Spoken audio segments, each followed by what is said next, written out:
Finalizing rosters ahead of a big tournament often means leaving off some big names. That's certainly the case if you're a team like Argentina who possess lots of depth at various positions.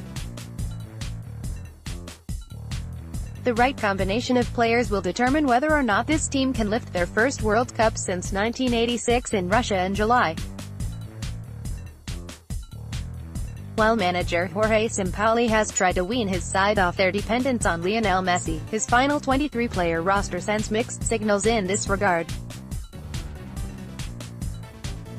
While Messi, as one of the world's best players, remains the fulcrum for this team, there are other players, in defense, midfield and attack, that are also expected to have big tournaments.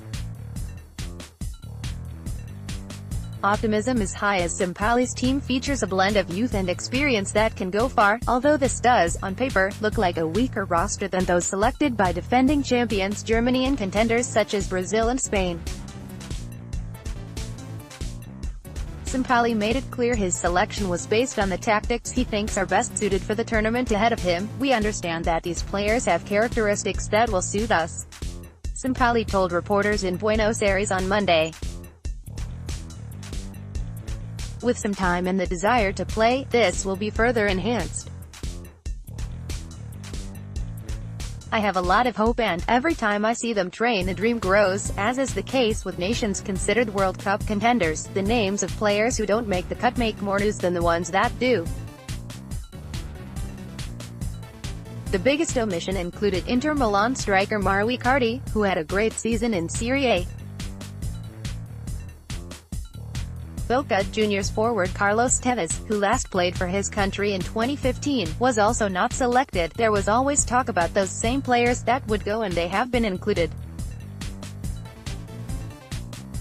"I don't give it too much importance.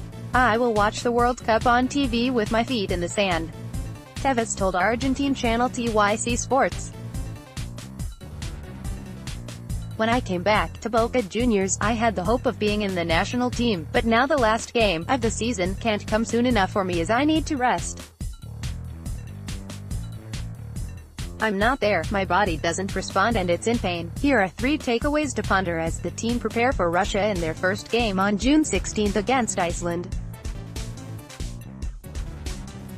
No Icardi limits offense options. No Icardi in the Albiceleste lineup or the bench means Sampaoli is foregoing the chance of using one of the best players in Europe this season.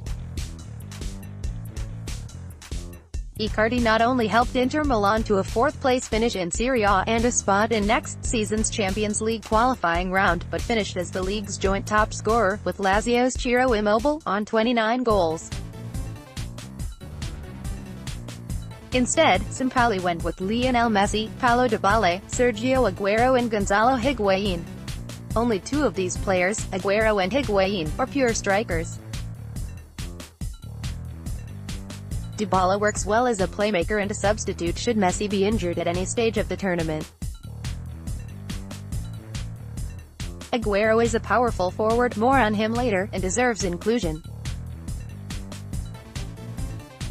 Icardi, however, would have worked well as a trio with Aguero and Angel Di Maria, listed on the roster as a midfielder, in what certainly would have been a potent and attack-minded 3-3-1-3. Instead, Icardi's omission means Sampaoli will go with a 3-4-2-1 with Higuain likely to get the start up top. A strong forward at club level for Napoli, and more recently Juventus, the burly striker has often come up short when Argentina needed him most. In both Copa America finals against Chile in 2015 and 16, Higuain flubbed scoring chances early on that could have changed the course and outcome of those matches. Argentina also lost the World Cup final 4 years ago to Germany after Higuain squandered a clear chance early on. A lot riding on a fit Aguero. It looks as if Sampaoli is betting on Aguero to come up big offensively for a squad that have many options to choose from at that position. The Manchester City star had a strong 2017-18 campaign, scoring 30 goals in 39 matches across all competitions. Aguero could have had an even better season had he been pain-free in his right knee, an injury he is finally free of entering the World Cup. Aguero has been training as normal since last week. He is in no discomfort, Sampaoli assured. Argentina's FA even made it a point to mention Aguero's fitness on social media over the weekend. Under City manager Pep Guardiola, Aguero has become an even better player. Guardiola, known as being demanding of his players, has allowed the club's all-time leading scorer to adapt to the pressures of playing in high-profile matches. This should all benefit Sampaoli and Argentina in the coming weeks. Betting on second-tier players. This is where Sampaoli may draw the most criticism. There are two squad selections, defender Christian Ansaldi and midfielder Maximiliano Meza, that stand out most. Let's start with Meza. The Independiente player is 26 years old and has never played club soccer outside his home country. Besides, he also lacks experience at senior international games, just one cap for Argentina, and the biggest tournament he's ever played in was the 2017 Copa Sudamericana, a tournament he helped Independiente win. It's not exactly a shining resume. Sampaoli referred to Meza as a multifunctional player, and someone who can help us in many areas of the midfield, although he did not offer specifics. Ansaldi, a 31-year-old defender, played at Torino, a mid-table club Serie A club this season.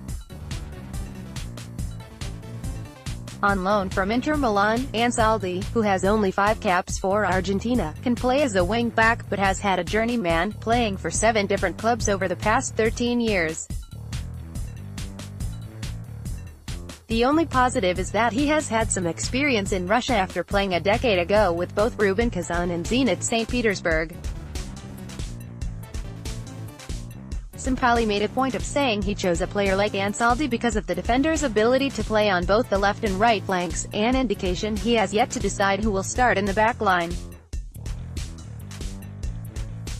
For a team battered 6-1 by Spain in a recent friendly, Sampaoli may have been better off going with experience. West Ham's Pablo Zabaleta, a member of the team 4 years ago, quickly comes to mind, rather than gamble on players yet to prove themselves at international level.